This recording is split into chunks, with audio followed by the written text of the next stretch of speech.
こんにちは。エメラルドクラブの菅原です。今日は会員様インタビューということで、女性経営者インタビューで岐阜で起業をされて経営をされています株式会社リンクの浦田愛子社長をお呼びいたしましてインタビューさせていただいております。よろしくお願いします。よろしくお願いします。ではまず、はい、浦田社長の自己紹介からお願いします。皆さんこんにちは。私はあなたの腸のトータルサポートをします。腸のコンサルタントをやってます。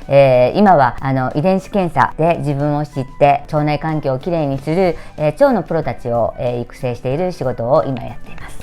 起業何年目になりますか？7年になります。7年目で、はい、7年目。起業した理由を伺ってよろしいですか？私はもともと美容の業界で30、数年やってますけど、私の40代の時に母が、アルツハイマーになって、それから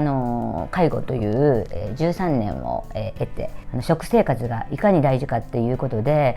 見直すことによってやっぱ自然の力で、母をこう改善したっていう経験のもと、自分を知るっていうのはね遺伝子検査をすることが、民間では今手軽にできることなので、遺伝子検査をしてで自分の合った食生活だったりとか運動だったりとかで、改善するのを、世の中の人たちに未病を防ぐっていう風でやるっていうことから起業させてもらって、今は健康と美容の商材も扱ってますけど、今皮膚再生だったりとか腸再生で腸を良くする、食生活を全国に広げていこうっていう仕事を今して、起業したのがきっかけですかね。はい、未病を防ぐというと予防医学みたいな。そうですね。はい。病気になる前に防ぐと。そうです。やっぱ病気になってからでは遅いので、でも母を通してやっぱ食生活が一番大事というか、私たちは酸化をする油をこして使ったりとか、あと今なんか添加物だらけのやっぱ世の中なので、それをね知らず知らずのうちに自分の体に、害を及ぼしてるっていうのがやっぱ病気の元だっていうのをやっぱ母を通して知ったので、それをね一人でも多くの人たちにお知らせするというか、正しいことを情報を提供するっていうのが私の役目かなっていうふうに思って今は仕事してます。腸のトータルサポートってありますけど、はい、具体的に言うとサプリメントを販売したりっていうサプリメントも、販売してますけど、日本食で発酵をする料理で自然に改善していくっていうのを教えたりとか、発酵っていう技術は日本はすごく優れていて、麹だったりとか大豆だったりとかでね発酵して味噌も醤油もみりんもっていう調味料全般が日本は発酵する昔からながらの技術なので、それを作るっていうことを今教えたりとか、手っ取り早くサプリって言っても日本はサプリのこの文化があんまり定着してないので、サプリで改善するというよりも食生活で改善して、それで足りないものをサプリで補うっていう風にしてます今は。最近一番力入れてるのはそういった、そうですね、教える教育スクールみたいな。そうですね、スクールとか、もともと遺伝子検査で自分を知ることをしてますけど、今最新で、健康測定器っていうのをうちで取り扱わせていただいてチェックをして、自分の足りてない栄養素だったりとかをね食事で取れない分、うちは純度 100% のサプリを取り扱っているのを目指しているので、食品に近いサプリメントで補ったりとか、一番はやっぱ食生活なので、食生活の改善を皆さんに教えてるっていうのが一番ですかね。今まで7年事業やってこられていて、一番大変だったことって何かエピソードとかあったら教えていただけますか？やっぱり人間関係人を使うという、こっちがよかれと思ってしたとしても、今のねその時代とはやっぱちょっとかけ離れた年齢の差というか、ギャップというか、相手も息子とか娘と同じぐらいの年代の子たちを指導するにあたって、本当に年代の差でついていけないこととか悩むこともすごい、人を使うっていうのにちょっと結構大変でしたかね。大変だったりとか、あとは事業やってると落ち込んだりすることも多いと思うんですけども、そういう時に脱出する方法とかありますか？もう志高い経営者たちの仲間だったりとかとぶっちゃけカラオケ行って発散するとかもう飲みに行くとかもうそういう感じですかね、発散するのはまあ食べる方に行くとちょっと困るんですけど、発散するのはそうですね、カラオケで発散するんですね。そうですね、もうギャーという、私は自分で発散する方法としてはおかけをやるぐらい普段のそういうので発散することは多いです。大変だった時に助けられた好きな言葉とかありますか？エメラルドの雑誌にも載せてもらったんですけど、冬は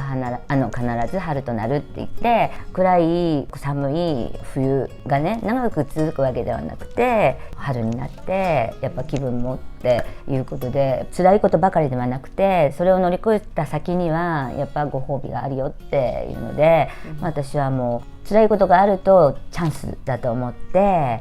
ずっと踏ん張ろうと思って頑張っている言葉ですね。冬は必ず春になる、春となるという言葉ですね。あとこれからの何か目標とか目指すところありますか？目指すところって最新のね、その医療とかね、日本はすごい長けているので、今までやってきた本当に再生する皮膚再生だったりとか、そういう自分の自然治癒で再生していくっていう、それにはやっぱ日本のね食生活を元に戻すっていうのがやっぱ自給自足というか、自分の体を改善していくっていうのをしっかり目指していきたいなっていうふうに思ってます。あと子供のねための食育だったりとかで、子供にね特化するようなものを目指していきたいなと思って、エステだったりとかすると子供エステを目指していきたいなっていうふうに、考えて今日々構想を練ってます。食べ物とか発酵食品とかいうお話ありましたけども、こう見ていただいている皆さんに、食生活の中で一言アドバイスって言ったら何かありますか？健康を維持するための。まずはね、しっかり水分を取ってもらうっていう、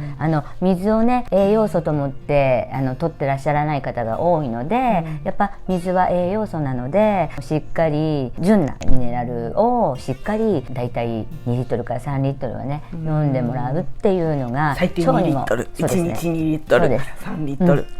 みんなお茶とかコーヒーとかね、それを水分だと思ってるんですけど、やっぱ体の中のね75は水分なので、しっかりした質のいいお茶とかではなくて水ってことですね。そうです、水です。水をしっかり飲んでもらうっていうのをね、皆さんに強く言ってるんですよ。むくみのある人っていうのは水分不足なんですね。でやっぱ腸も75が、水分なので、しっかり水を取ってもらって腸内環境をきれいにしていく、やっぱ発酵食を取るように、日本人なので日本食をしっかり重視、やっぱり健康には日本食ですか？健康です。発酵食品です。発酵食品納豆とか味噌とかですね。漬物だったりとか、漬物、やっぱしっかりそういったね、ものをしっかり入れてもらうと腸がねやっぱ再生してくるので、それをこう、皆さんにいつも喋ってます。最後にですけども、起業したい人とかこれから起業を目指している人に何かメッセージを送っていただけたらと思います。私も起業して社長っていうのは孤独だって言うんですけど、私はエメラルドクラブに入って志高いその女性経営者たちが菅原さん含めていて、私は悩む時にいつも相談ができたりとか、こう笑って頑張れるっていう、そういう仲間が、いるのが一番心強いっていう。でやっぱこれからは女性が経済を握っていくっていう一番今大事な時だと思うので、自分はできないじゃなくてやりたいことを起業してエメラルドで女性経営者っていうのをね目指していってほしいなっていうふうに思います。ありがとうございます。エメラルドクラブの宣伝をしていただいて以上になります。ありがとうございました。ご視聴ありがとうございました。チャンネル登録をぜひお願いいたします。コメント欄にご質問ご感想等いただけたら嬉しいです。皆様のメッセージお待ちしております。